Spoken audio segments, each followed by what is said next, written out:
If you're at all like me, you enjoy the tactical aspect of tabletop role-playing games. Before I played D&D, I played Warhammer, and the combat grids and the minis and the dice, those are what originally drew me to D&D. The problem is, combat in D&D can be kind of bland on its own. It doesn't have a whole lot of interesting choices to make, fights tend to be pretty static, and they can feel very samey as a result.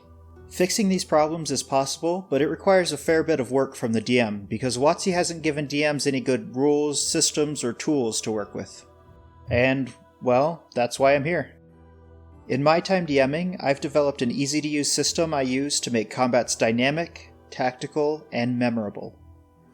First of all, I divide combat into 4 elements: the players, the monsters, the environment, and the objective. There's not too much you can do as a DM about the players element, that's mostly up to your players. And honestly, I could, and probably will, make a whole video about enemies in 5e. So this video is just going to focus on how I use objectives and environments to make combat better.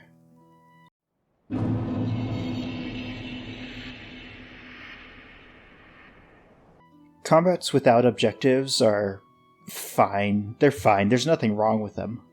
But when every combat is a fight to the death, it can get stale really quick.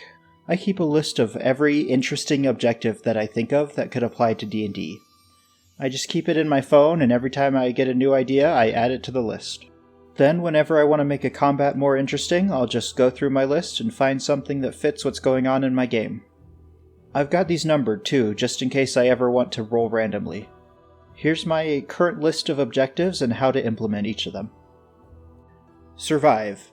The party must survive a set number of turns, maybe 4 or 5, against overwhelming odds. The party would surely lose if it was a fight to the death. Luckily, reinforcements are coming soon, or a ritual is being conducted that will turn the tides. The party just has to wait it out until then. Assassinate an enemy leader. The enemy team will give up or simply stop existing once the enemy leader dies. Like the first objective, the heroes would almost certainly lose if it was a fight to the death. But once you can kill the necromancer or necromancers, or whatever else you're fighting, the minions no longer are a threat. Retrieve an item from an enemy. The enemy has some kind of MacGuffin that the players want. The party doesn't have to win the fight, they just have to find the enemy that has the item and get it from them. Once they have it, they can skedaddle. I recommend not telling the party which enemy has the item, at least at first. Escape. The party is surrounded or backed into a corner by an enemy with overwhelmingly superior numbers. The party just needs to break through the enemy lines in order to escape safely. Disrupt a ritual. This is kind of the opposite of number 1. The enemies don't have to win the fight, they just have to stall long enough to achieve their goal, even if they're wiped out in the process. You could potentially do several fight sequences or even a dungeon crawl with one long timer. Just be sure to let your players know that the clock is ticking right from the start. Fight to the death. This is what a lot of fights end up being at most tables, but I don't think they should. Most living creatures will run away once they realize they're not likely to win a fight. In this scenario, though, the enemy is either fanatical, on drugs, compelled by magic, or defending something important to them. Fight until one team flees. This should be considered the default, but I put it on here anyway. I usually start thinking about retreating once enemy forces have lost about half their collective health, but it depends on the enemy and how important the fight is to them. Rescue or escort an NPC. For this objective, you just need to keep a friendly NPC alive. This is pretty much the opposite of objective number 2, so the enemy is probably going to go out of their way to target the NPC. Get through an area unnoticed. This one might be cheating a little, since there's technically no combat if you succeed, but recently I've been thinking about running stealth in turns like combat, tracking which way the guards are facing, moving them on their turn, something similar to Splinter Cell or Hitman. I haven't done this yet, but I think it could be really fun. Close a portal or entrance. Waves of enemies are coming through one or several gateways, be it magical or mundane. The party needs to shut the portals while simultaneously fending off waves of enemies. For magical portals, you might need to break a caster's concentration or destroy the artifact holding the portals open. For mundane entrances, you might have to collapse a tunnel or close a keep's portcullis. Persuade an enemy. One enemy in the group simply cannot be defeated. There are other enemies that can be fought, but if that one enemy can be convinced to switch sides, the fight is essentially over. Think of that one scene in Justice League where they bring Superman back, but Batman inexplicably forgot to bring Kryptonite. Also, Superman has a bunch of little gremlins fighting with him or something.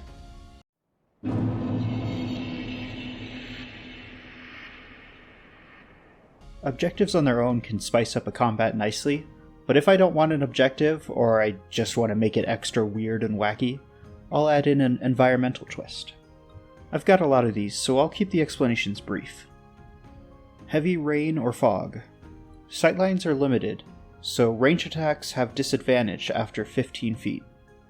Beyond 30 feet, it's completely impossible to see and therefore target any creatures, unless you have something like True Sight. Lava or geyser. Falling into the lava, or whatever it is, causes fire or acid damage. Additionally, you could add a random chance for eruptions at the start of each round. Any characters in the fight need to make a dexterity save or take additional fire or acid or whatever kind of damage. Burning building. Fire spreads out 5 feet in every direction at the beginning of each turn. Obviously, anyone in the fire takes fire damage. After a few rounds, you could optionally make everyone make a saving throw against being poisoned due to carbon monoxide? Carbon dioxide? It's one of those. Frozen river or other ice. Any character who moves more than 5 or 10 feet a turn requires a dexterity save, or else they fall prone. Shallow water or other electrically conductive surfaces. Any effect that causes lightning damage has its area of effect increased by 5 feet in every direction. Lightning bolt, for example, would now be a 110-foot long, 15-foot wide line. Shocking grasp, which targets a single creature, would now occupy an area of 5 feet around that creature as well, including the caster. Deep water. Any player without a swimming speed counts this as difficult terrain. Additionally, players in this terrain take half damage from fire, and the lightning effect from the last environment applies here too. Very high cliff or pit. Classic. Anyone who is pushed or falls in takes maximum fall damage, and they're going to be out of the fight, assuming they survive. High ground. Anyone on the high ground has cover from ranged attacks. Anyone on the low ground who wants to get to the high ground must make an athletics check to climb their movement speed. Catacombs. The walls, floor, and maybe even the ceiling are lined with bones. At the beginning of each round, the environment makes a grapple check against every character, unless they're undead or flying or something. Moving train or carriage. All attempts to avoid being pushed or knocked prone have disadvantage due to unsteady footing. If you do get knocked off, you'll have to take a turn to make some kind of check, presumably athletics, in order to catch up. A trapped dungeon. One wrong step can activate gouts of fire, poison darts, or bladed pendulums. A player might spend an action to sit back and just observe, making a perception or investigation check in order to figure out what's triggering the traps, and use it to the party's advantage. Sinking swamp or quicksand. Any character who doesn't move at least 5 feet on their turn sinks into the swamp. Sunk characters must make a strength check to free themselves before they can move again. Volatile magic. The weave in this location is overflowing with power, heightening spellcasting but also making it hard to control. Any spell that rolls dice as part of its effect automatically gets the highest possible roll. But there's a downside. Any spell cast has a random, let's say 1 in 6 chance that the spell blows up, casting a fireball that's centered directly on the caster. It doesn't have to be a 1 in 6 chance and it doesn't have to be a fireball, but losing control of your spell is bad news for the caster. No magic. The entire battlefield is affected by an anti-magic field. No spells, magic items, or any other magical effects can have any effect here. Deep snow. The entire map is difficult terrain except for where any character has already walked. So those are my 2 lists. They're meant both as examples and starting points to inspire your own ideas, but you're welcome to take any of the objectives or environments for your own list and add whatever comes to mind. I'll include both lists in a single Google Sheet in the description. If you've got any of your own ideas that you think are really cool, please comment them down below. I'm always looking for new ideas for these. But what do we do with these lists now that we have them? Anytime you're looking to spice up a combat, just go through and combine an objective with an environment. The 11 objectives combined with the 15 environments means there's 165 unique encounters to be made with these two lists alone. Combine the MacGuffin objective with a moving platform environment and you've got... Take the same objective and put it in a volcano and you've got...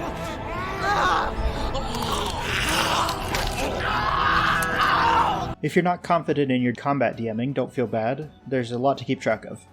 Just start off picking either an objective or an environment, then start combining both once you feel a little more prepared. But that's all I've got about objectives and environments. If people do seem interested, maybe I'll make a full video about...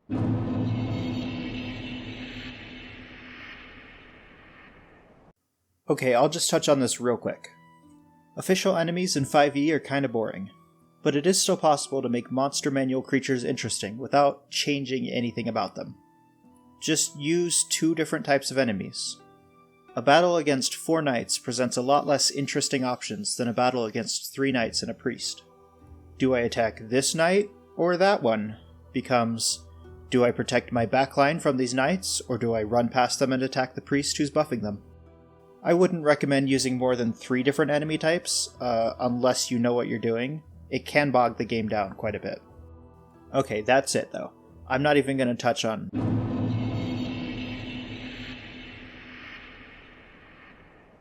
Combat is especially boring for martials, which is weird since combat is the only part of the game martial classes are ostensibly good at. They have one clearly optimal thing to do every turn, and that's attack. What else are they going to do, help? That's the true strike of mundane actions. So, short of giving everyone 3 actions like in Pathfinder 2e, how do we fix this? Laser Llama has the best solution that I've seen with their alternative classes. They've taken a bunch of classes and given each of them their own maneuvers like the Battlemaster fighter has. It opens up a lot of choices for players in combat without making them sacrifice their precious multi-attack option. It also gives martials more to do outside of combat. And did I mention it's free? I'll put another link in the description to that. Hey, if you like this video, like, comment, subscribe, you know the drill. And then I'll make more. I probably will anyway. I like talking about tabletop games. But the interaction lets me know what content people want to see more of. If you've made it this far, thanks for watching. This is for you. Goodbye.